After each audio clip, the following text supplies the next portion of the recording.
ठीक है?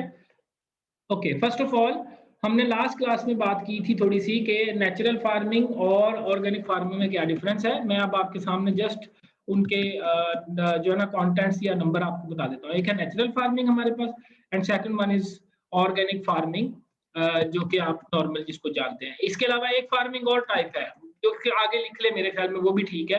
That is our normal inorganic farming, या आप जिसको कहते हैं कि एडवांस फार्मिंग टाइप, यूँ कह लीजिए। इसका नाम वैसे कोई नहीं है, लेकिन आप इसको इनऑर्गेनिक फार्मिंग भी कह सकते हैं, अगर आप चाहें तो। ठीक है ना? जो हम नॉर्मल करते हैं, this is our normal farming. ठीक है? तो इनमें डिफरेंस क्या है एक्चुअली? तो लास्ट क्लास में कुछ पॉइंट्स डिस्कस किए हैं, we will again discuss them one by one, और इनके ऐसे पॉइंट्स कर लें आप इसमें। टोटल हम जो पॉइंट्स लिखेंगे those will be major ones are 3, और फिर उसके आगे माइनर जो है वो इसके अंदर काफी सारे पॉइंट्स हैं। पहला है इसके अंदर कि जी it the natural farming totally eliminates all the components of modern farming. Modern farming कर लें ऑर्गेनिक फार्मिंग को, ज्यादा बेहतर हो जाएगा, फिर आपको समझने में आसानी रहेगी कि क्या बात हो रही है। ठीक है? तो ये सारा कहता है कि ये जो है ना ऑल कंपोनेंट्स को एलिमिनेट कर देता है, totally eliminate all the components. मैं इसको यहाँ पर ऑर्गेनिक को काट के लिख रहा हूँ मॉडर्न, MODERN, मॉडर्न फार्मिंग। ठीक है? एडवांस फार्मिंग भी कह सकते हैं। इसमें क्या है ऑर्गेनिक फार्मिंग में, it is not no, it does not, यूं कर लें, it does not exclude all the components. और मैंने आपको क्या लिखवाया था इसमें कि only selected ones are practised. Actually कुछ खास सिलेक्टेड वंस प्रैक्टिस किए जाते हैं, और मैंने उसके आगे ये भी लिखवाया था कि सिलेक्टेड वन से क्या मुराद है, which are environment friendly approaches, environment friendly हों और सस्टेनेबल हों। हम एक्चुअली उनको ज्यादा फोकस करते हैं, which are environment friendly and sustainable. तो ये हमारे इसमें मेजर एक्टिविटीज हैं जो हम परफॉर्म करते हैं ऑर्गेनिक फार्मिंग। क्लियर हो गया? तो ये इसका दूसरा पॉइंट कर लें। मैं ये लाइन को नीचे ले जाता हूँ यहाँ से थोड़ा सा, one is pretty much higher. Okay, modern farming क्या है ये तो आपको पता ही है। इसमें तकरीबन all the operations, all the advanced technologically advanced operations, all technologically advanced operations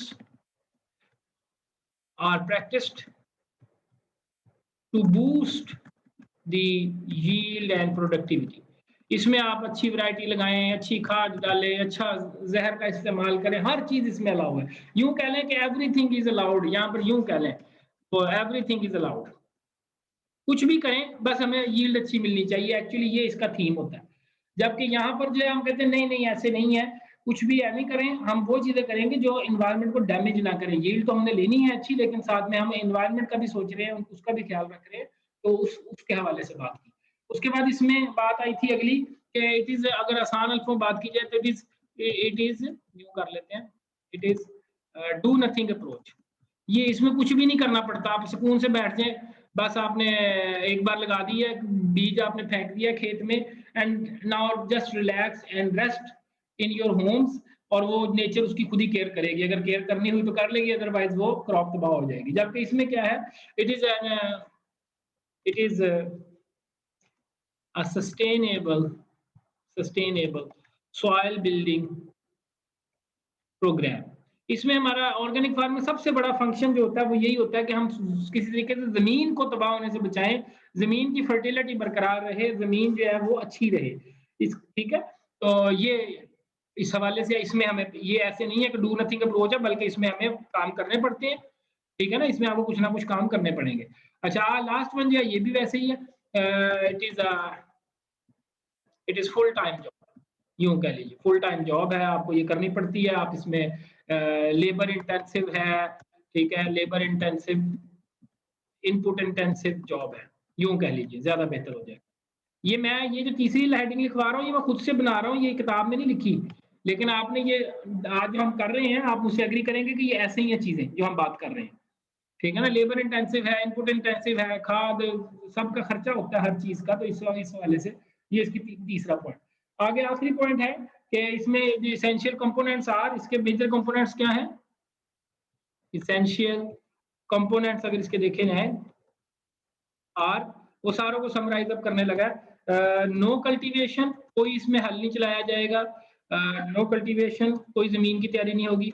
no chemical fertiliser application, ठीक है, नो केमिकल फर्टिलाइजर एप्लीकेशन। अच्छा, फिर उसके बाद तीसरे नंबर पर नो वीडिंग, कोई वीड्स नहीं निकाली जाएंगी, वो भी वो कहेंगे जी नेचर की तरफ से होती हैं, इनको लगा रहने दें। नो प्लांट प्रोटेक्शन, कुछ भी आप इसमें नहीं कर रहे, एवरीथिंग इज अलाउड इसमें, तो ये यहाँ पर क्यों कह लीजिए कि हर चीज को उगलेने दें, ठीक है। अच्छा, दूसरे नंबर पर जो सेकंड वन है, इसके एसेंशियल कंपोनेंट्स क्या हैं, इसमें देखें कि मेजर कंपोनेंट्स आर, या मेजर इसकी जो थीम होती है वो क्या है ऑर्गेनिक फार्मिंग की, मेजर एलिमेंट्स और आर ऑफ, यूं कह major elements of organic farming are, कौन कौन से हैं जी, लिखते हैं। पहला है मेंटेनिंग लिविंग सॉइल, जमीन को जिंदा रखना है, जमीन को मरने नहीं देना, उसके माइक्रोब्स उसके अंदर जिंदा रहें, उसका एक फ्लोरा फाना उसके जो अपना है वो कायम रहे। Making available all essential nutrients, making, और ये भी नहीं कि उसको खाद नहीं डालनी, making available all essential nutrients भी उसमें होने चाहिए जमीन में। तीसरा इसके अंदर क्या है, ऑर्गेनिक मल्चिंग, जमीन को प्रोटेक्ट करने के लिए जो प्रोटेक्शन इस्तेमाल करनी है वो भी ऑर्गेनिक नेचर की हो। ये इसके बड़े बड़े तीन कह लेंगे बना दिए एलिमेंट्स, ठीक है, तीन एलिमेंट्स इसके हो गए। अब इसकी बात करें तो इसके एलिमेंट्स कौन से हैं, वो मैंने आपको पहले बताए थे, ऑल ऑपरेशंस जो आप करते हैं इसमें तमाम एलिमेंट्स आ जाते हैं, ठीक है ना। इसके मेजर एलिमेंट्स क्या हैं कि major elements of modern farming are, all ये लिखे नहीं हुए लेकिन मैं खुद से बनाने लगा हूं कुछ, क्या है। Number one, to boost the yield of the crop, growth and yield of the crop कर ले, वैसे तो यील्ड पे ज्यादा फोकस है, ग्रोथ से हमें लेना देना कोई नहीं है इसमें। Number two, to boost the income, हमारी इनकम बढ़ जाए, टोटल इनकम बढ़ जाए, यानी profit, to boost the profitability यूं कह लें, बल्कि इनकम को भी आप यूं कहें, to boost the profitability of farming, किसी तरीके से बस ये बढ़ जाए हमारी, दैट्स इट, यही हमारे मेजर इसमें ऑब्जेक्टिव्स होते हैं। वी डोंट केयर कि कितने पैसे लगते हैं, वी डोंट केयर कि कितने खाद या कितना कोई चीज नुकसान कर रही है, अगर उससे प्रॉफिटेबिलिटी मिल रही है वो कहते हैं बस ठीक है। Actually modern farming is all about that things. तो ये तीन चीजें लिखवाने का मकसद ये हुआ कि देखें दिस वन इज, ये तो वैसे ही बिल्कुल ही इग्नोर्ड है और ये कह लें कि बिल्कुल ही बैड बिहेवियर शो कर रही है, this one is very bad, ठीक है। This one is modern farming is, it seems like good to you but actually it's not good. ये आपके लिए तो अच्छी हो सकती है लेकिन ये इन्वायरमेंट के लिए इट इज वेरी बैड, ठीक है ना, ये भी बुरी है। The last thing which is good for you is this one, जो सबके लिए बेहतर है, एनवायरनमेंट के लिए भी बेहतर है और आपके लिए भी बेहतर है। आई थिंक यही वजह है कि अब दुनिया after when we realise the impact of modern farming and green revolution, then we are again shifting towards this organic farming, और इसकी तरफ दोबारा से वापस आ रहे हैं। ठीक हो गया, तो ये काइंडली इसकी स्क्रीनशॉट ले लें अगर लेना चाहते हैं। ये तस्वीरें मैंने बनाई हैं सिर्फ आपको याद रखने के लिए कि सर ने ये बातें की थी तो हमें याद रहे। ठीक हो गया, okay, I am going to erase it. आगे लिखिए ऑब्जेक्टिव्स ऑफ ऑर्गेनिक फार्मिंग, कौन कौन से हैं ऑब्जेक्टिव्स ऑफ ऑर्गेनिक फार्मिंग। सबसे पहले ऑब्जेक्टिव्स लिखने से पहले आपको ये बताऊं कि ये एक ऑर्गेनाइजेशन है दुनिया में जिसका नाम है इंटरनेशनल ठीक है federation, international federation of organic agriculture movement, international federation of organic agriculture movement, that is abbreviated as IFOAM। ये जो मैंने कैपिटल में वर्ड लिखे हैं ये एब्रीवेट हो रहे हैं, IFOAM। इसने कुछ ऑब्जेक्टिव्स बनाए हैं, इसने तमाम बातें देखने के बाद इसने कुछ ऑब्जेक्टिव्स दिए हैं, ठीक है ना। इसने जो ऑब्जेक्टिव्स प्रपोज किए हैं या दिए हैं या एक्सप्रेस किए हैं वो कौन से हैं, वो मैं अब नीचे लिखता हूँ, इसको मैं रेड कलर में लिख दूँ ये ताकि आपको याद रहे। Okay, now what are the objectives जो कि इस ऑर्गेनाइजेशन ने दिए हैं या जिनको आइडेंटिफाई करती है कि ऑर्गेनिक फार्मिंग इनके लिए की जाती है, वो आप लिखे। पहला है to produce the food of high nutritional value in sufficient quantity. ये बहुत एक जबरदस्त पॉइंट है। ऑर्गेनिक फार्मिंग की फ्रूट जो है ना क्वांटिटी, इसमें एक बड़ा ऑब्जेक्टिव आपके पास ये भी होता है कि आपने हाई न्यूट्रिशनल वैल्यू पे फोकस करना है। देखने में हो सकता है वो जो कह लीजिए कि एक एप्पल है जो कि ऑर्गेनिकली प्रोड्यूस किया हुआ है वो इतना खूबसूरत ना दिखे जितना एक ऑर्गेनिकली जो इनऑर्गेनिकली प्रोड्यूस किया गया वो ज्यादा खूबसूरत नजर आएगा। लेकिन nutritionally this fruit will have better effect on your health as compared to this one, क्योंकि इसमें केमिकल्स भी स्प्रे हुए हैं, ये पॉइजन भी रख रहा है अपने अंदर, इसके अंदर कुछ जहर के अनासिर भी एब्जॉर्ब हैं, तो ये आपकी हेल्थ पे कोई नेगेटिव असर डाल सकता है, ठीक है ना। तो ये वाला फ्रूट बुरा है आपके लिए, this one is good for you. दिखने की बात नहीं हो रही यहाँ पे बात हो रही है हाई न्यूट्रिशनल वैल्यू। ऐसा फूड पैदा कीजिए जिसकी न्यूट्रिशनल वैल्यू अच्छी हो और कितनी मिकदार में, सफिशिएंट क्वांटिटी में, इतनी मिकदार में जो खाया जा सके, जो कंज्यूम किया जा सके, जिससे प्रॉफिट भी कमाया जा सके। अच्छा, उसके बाद अगली बात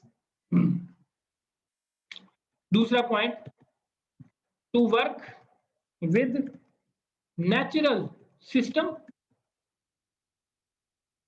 to work with natural system rather than dominating them, rather than seeking to dominate them। Nature के साथ, नेचर के फ्लो में बहते हुए चीजों को पैदा करना बजाय इसके कि नेचर को तोड़ मोड़ कर अपने मकसद के लिए इस्तेमाल करना, ये इसका दूसरा ऑब्जेक्टिव है। हम सस्टेनेबल की जो बात करते हैं और एनवायरनमेंट फ्रेंडली की बात करते हैं वो ये वाला ऑब्जेक्टिव। तीसरा देखिए इसमें, to encourage and enhance the biological, जो बायोलॉजिकल साइकिल्स हो रहे हैं सॉइल के अंदर, उनको भी फार्मिंग सिस्टम। आप जब एक फसल लगाते हैं तो सिर्फ आप अपने खाने के लिए लगाते हैं, लेकिन उससे बहुत सारे कह लीजिए कि लिविंग ऑर्गेनिजम्स फायदा उठाते हैं। हनी बीज उससे पोलन कलेक्ट करती हैं, कुछ जानवर जो है उसको चारे के तौर पे खा सकते हैं, ठीक है ना। तो वो तमाम बायोलॉजिकल साइकिल जो आपकी क्रॉप के साथ जुड़े हुए हैं उनको इनकरेज करना, to encourage and enhance the biological cycles within farming system, ठीक है। और इसमें कौन कौन से आते हैं, इसमें कौन कौन से इनके नाम उसने कुछ उसमें मेंशन भी किए हैं, नाम कौन कौन से हैं। दीज आर माइक्रो ऑर्गेनिजम्स, जो सॉइल में मौजूद हैं उनको खत्म ना किया जाए, माइक्रो ऑर्गेनिजम्स होने चाहिए, सॉइल फ्लोरा होना चाहिए जमीन में, उसके बाद फिर फाना भी होना चाहिए, फ्लोरा एंड फाना इकट्ठा कर लें। फ्लोरा कहते हैं जड़ी बूटियों को, पौधों को, और फाना कहते हैं लिविंग ऑर्गेनिज्म, एनिमल्स को। तो दोनों चीजें सॉइल में जो मौजूद है वो होनी चाहिए अपने लेवल तक। अच्छा, तीसरे नंबर पर प्लांट्स एंड एनिमल्स भी होने चाहिए। ये ना हो कि आपने जहर का स्प्रे किया है और आपके खेत के इर्द गिर्द जितने जानदार हैं, जितने इंसेक्ट्स हैं वो सारे मर गए हैं, बेनिफिशियल इंसेक्ट भी मर गए हैं। तो ये ऑर्गेनिक फार्मिंग का ऑब्जेक्टिव कभी भी नहीं था। तो ये दूसरा, इसका तीसरा ऑब्जेक्टिव हो गया। चौथा इसमें लिखें आप objective, fourth one, to maintain and increase the long term fertility of soils कर लें। जमीन की फर्टिलिटी को इस तरीके से बूस्ट करना कि वो ज्यादा अरसे तक बरकरार रहे, कोई देर पर सोल्यूशन ढूंढा जाए, सस्टेनेबल सोल्यूशन ढूंढा जाए। अच्छा, उसके बाद to use as far as possible, जहां तक कहता मुमकिन हो इस्तेमाल करना किस चीज को, रीन्यूएबल, ये बहुत अहम बात है यहाँ पर लिखी, रीन्यूएबल रिसोर्सेज, ऐसे रिसोर्सेज को इस्तेमाल करना जो खुद रीन्यू हो सकते हैं, पैदा हो सकते हैं। Renewable resources present in the locality of the system। क्या कहना चाहता है कि जिस इलाके में आप रहते हैं वहां पर अगर कोई रीन्यूएबल रिसोर्स अवेलेबल, जैसे मैं एग्जांपल देता हूं कि आप बुरेवाला में रहते हैं और बुरेवाला में आपको गोबर की खाद बकसरत दस्तयाब है, तो आप कोशिश करेंगे इस खाद को इस्तेमाल करना, क्योंकि ये रीन्यूएबल है। ये खाद जमीन में इंटीग्रेट हो जाएगी, जमीन में हल हो जाएगी, इससे फिर पौधे निकलेंगे इस खाद को इस्तेमाल करके, वही पौधे जानवर फिर खा लेंगे और फिर वो जानवर दोबारा से जो मेन्योर होगा एनिमल्स का वो फिर से इस्तेमाल हो जाएगा। दिस इज अ साइकिल जो खरीद में हो रहा है बार-बार, बजाय इसके कि आप महँगी खाद खरीद रहे हैं बाज़ार से डीएपी, यूरिया, तो वो रिन्यूएबल नहीं है, ठीक है ना? वो तो कंज्यूमेबल आइटम्स हैं जो कि एक बार खत्म हो जाएँगी, उसके बाद वापस नहीं आ सकती।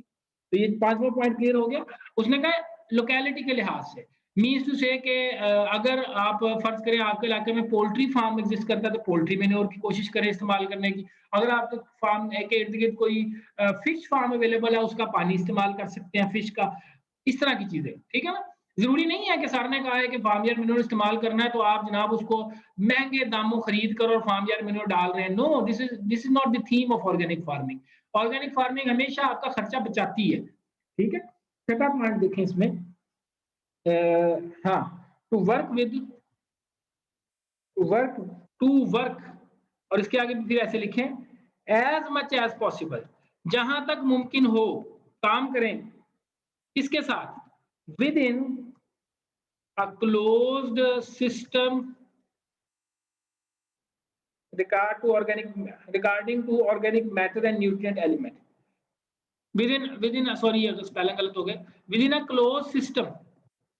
वही वाली बात, एक ऐसे सिस्टम के अंदर काम करें जो क्लोज्ड हो, जो रीन्यूएबल हो। कहने का मतलब ये है, आगे उसने कहा with regard to organic and organic matter कर लें, organic matter and nutrient elements, इनके हसूल के लिए, इनको इस्तेमाल करने के लिए कोशिश करें जहां तक मुमकिन हो एक क्लोज सिस्टम में काम करें जो रीन्यूएबल हो। ये ऊपर वाली बात की एक तरीके की तशरीह हो गई।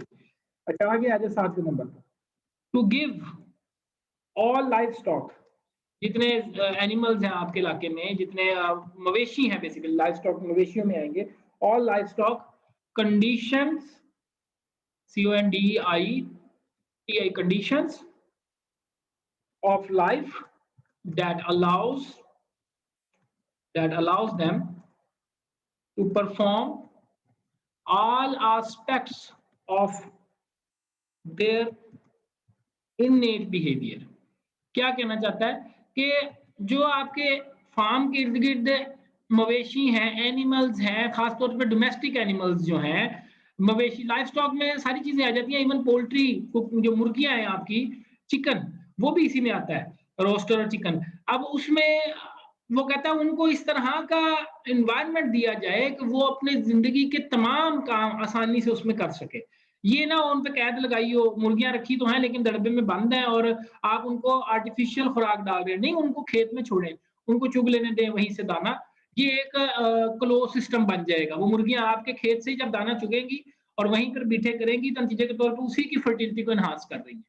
समझ लगी बात की? तो ये 7वां पॉइंट भी क्लियर हो गया। उसके बाद आगे है to avoid all forms of pollution. ये बहुत अहम पॉइंट है। To avoid all forms of pollution that may result from agricultural techniques. ठीक है, एग्रीकल्चरल टेक्निक्स इस्तेमाल करते हुए खेत में जहां तक मुमकिन हो पोल्यूशन से बचें। ठीक है, मतलब इसका मतलब क्या हुआ कि ट्रैक्टर चलाकर और फ्यूल ट्रैक्टर में डलेगा, ट्रैक्टर चलाकर आप बेशक गोबर की खाद ही फेंक रहे हैं या बेशक खाली चला रहे हैं, कोशिश करें एनिमल सोर्सेज पे बिलीव करने की, पोल्यूशन से बचें, जहां तक हो सकता है एनवायरनमेंट को खराब ना करें। यहाँ पे उसने ये बात लिख दी है। ठीक हो गया। तो उसके बाद आगे लिखे जी 8वें के बाद 9वां पॉइंट, टू मेंटेन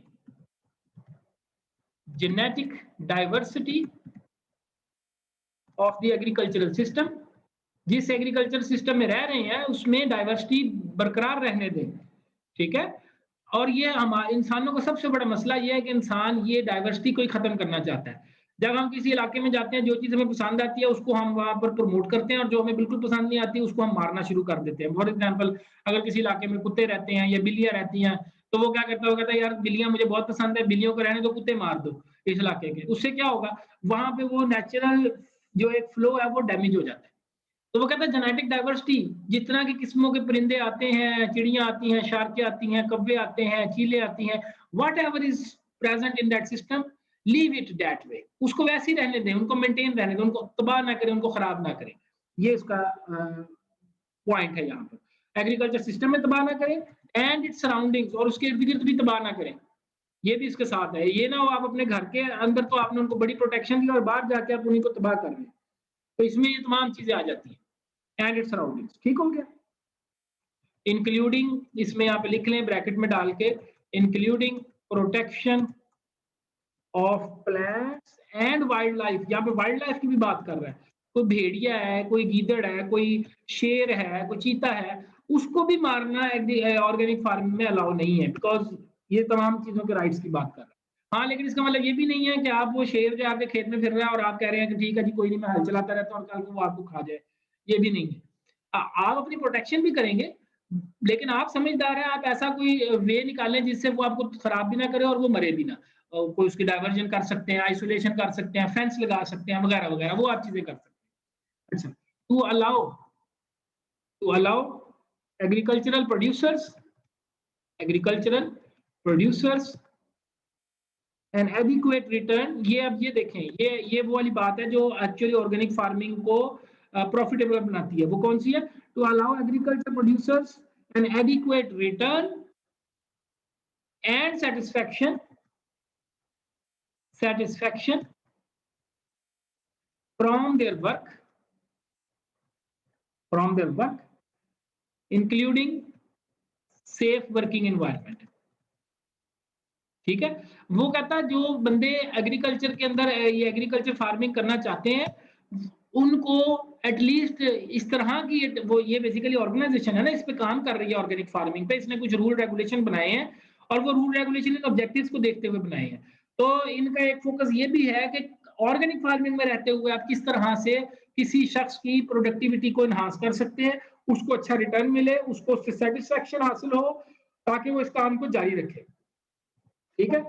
आगे 11वां पॉइंट लिखें, लास्ट वन है ये, to consider the wider social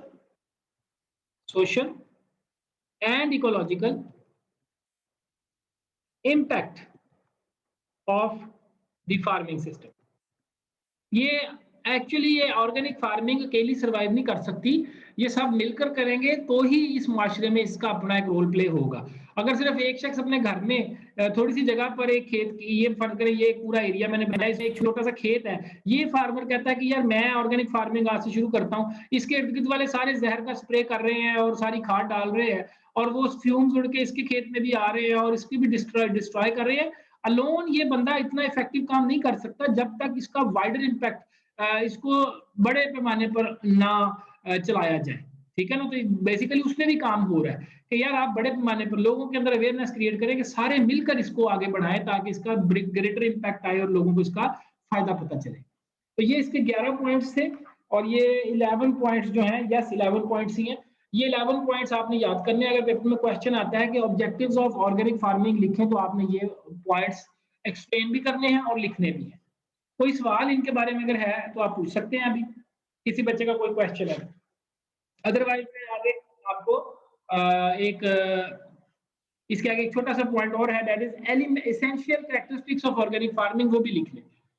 essential, इसका ये हेडिंग इसकी चेंज कर दूं जरा फॉन्ट, ताकि डिफरेंस पता लगे। Essential characteristics. अच्छा, एक बात और बच्चों, अगर आपसे ये ना पढ़ा जा रहा हो तो मुझे बता दिया करो ताकि मैं फॉन्ट साइज बड़ा कर लूं या कलर चेंज कर लूं। अगर किसी बच्चे को पढ़ने में दुश्वारी हो ना तो मुझे बता दिया करें। Essential characteristics of organic farming, मैं ओम लिख रहा हूं ऑर्गेनिक फार्मिंग को, ठीक है? ऑर्गेनिक फार्मिंग ये ले, OF, this is I am using abbreviations now. Okay, इसमें देखिए अब इसमें थोड़े ही हैं, ये जरा लिख लें कौन कौन से। मैं ब्लैक में लिखूंगा इनको ताकि आपको नजर आ जाए। नंबर 1 पहला लिखें, maximum maximal maximal but sustainable, maximal but sustainable use of local resources. Local resources इस्तेमाल करने से आपको कोई नहीं रोकता। दरख्त आप कहते हैं कि मैं पत्तों की खाद डालना चाहता हूँ, बिल्कुल डालें पौधों को, लेकिन वो कह रहा है सस्टेनेबल होनी चाहिए। ये ना हो आप अपने घर के सारे पौधों के पत्ते उतार के एक बार में डाल दो और पौधे मर जाए, वो ना हो। वो कहता है वो सस्टेनेबल हो, अब वो इतनी खाद डाले कि आपको कल को एटलीस्ट वो पौधे भी बचे रहें और आपको ये कल को फिर मिल सके खाद। ठीक है। दूसरे नंबर पर मिनिमल यूज ऑफ, अब ये देखें कितना अच्छा पॉइंट है, और ये मैं अक्सर बच्चों को भी ये बात करता हूँ जब वो प्रोजेक्ट्स बनाते हैं। Minimal use of purchased inputs, खर्चा करने से जहां तक हो सकता है वो कहता है गुरेज करें, कम से कम खर्चा करें। अगर बहुत मजबूरी पड़ जाती है तो फिर करना पड़ेगा, otherwise minimal use of purchased inputs. और ये अगर करना भी पड़े तो ये कैसे होगा, ओनली एज कॉम्प्लीमेंट्री। तो ये आप अपने घर से पहले कोई चीज तैयार करें, उसके अंदर थोड़ी बहुत अगर आप मिक्स करना चाहते हैं बाहर से लेकर तो वो आप मिक्स कर ले। Complementary to local resources, local resources के अंदर अगर आप कोई ऐड करना चाहते हैं कोई एक्स्ट्रा चीज तो आप डाल लें। लीफ मैन्योर जैसे आपने बनाई है, आप कहते हैं इसमें थोड़ा सा मैं गोबर की खाद डालना चाहता हूँ, गोबर की खाद अवेलेबल नहीं है, परचेज करना चाहते हैं, ठीक है कर लें। लेकिन उसमें ज्यादा क्वांटिटी में कोशिश करें कि आपकी अपने घर की या आपके सराउंडिंग्स की चीजें मौजूद हों। फिर आगे इंश्योरिंग, तीसरा point, ensuring the basic biological functions, biological functions, ensuring the basic biological functions of soil, water, ये मैं डैश लगा के लिख रहा हूँ, ये सारे इकट्ठे लिखने हैं। Nutrients, human, continuum, continuum. वो कहता है इन ये तीनों चीजें जुड़ी हुई हैं आपस में, जमीन, पानी, न्यूट्रिएंट्स और इंसान। इंसान आमतौर पे अगर अपने आप को अलग कर ले और कहे नहीं मुझे तो प्रॉफिट से गर्द है, तो वो जमीन तबाह कर देगा, वो पानी तबाह कर देगा, वो न्यूट्रिएंट्स तबाह कर देगा। ऑन दी अदर हैंड वो जो नेचुरल फार्मिंग हमने पढ़ी थी इसमें वो कहता है कि कुछ भी ना करें, वो जमीन के लिए तो बहुत अच्छी हो सकती है, पानी के लिए भी बहुत अच्छी हो सकती है, न्यूट्रिएंट्स के लिए भी बहुत अच्छी हो सकती है, लेकिन इंसान को तबाह कर देती है क्योंकि आपको उससे यील्ड नहीं मिलती नेचुरल फार्मिंग से। ठीक है ना। तो ये इसमें बैलेंस होना चाहिए। वो कहता है तमाम सब लोगों को बेसिक बायोलॉजिकल फंक्शन परफॉर्म करने चाहिए अपने अपने हिस्से के, एक्स्ट्रा किसी को भी नहीं मिलना चाहिए। आगे क्या है, maintaining maintaining a diversity of plant and animal species, maintaining a diversity of plant and animal species as a basic for ecological balance,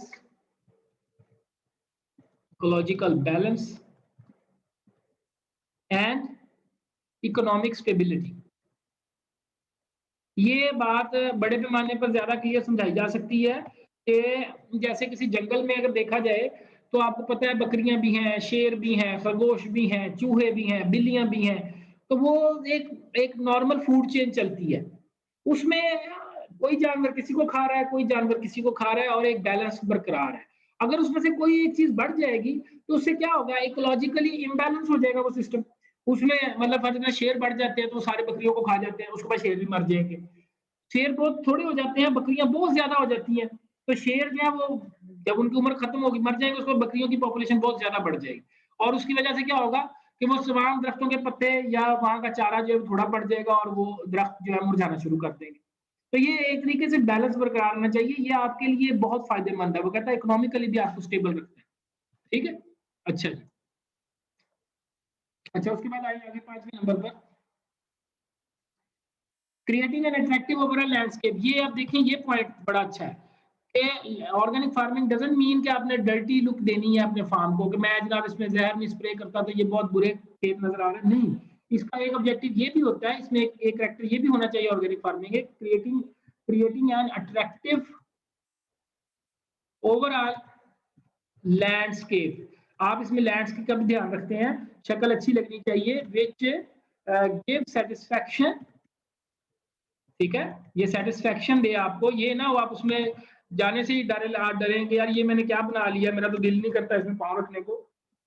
to the local people, अपने खेत को ऑर्गेनिक फार्मिंग का कर रहे हैं, एटलीस्ट इतना खूबसूरत जरूर मेंटेन करें कि इर्द गिर्द के लोगों को अच्छा लगे आपका खेत देखकर, बजाय ये कि वो कहें यार ये इसने क्या गंद लगाया हुआ है।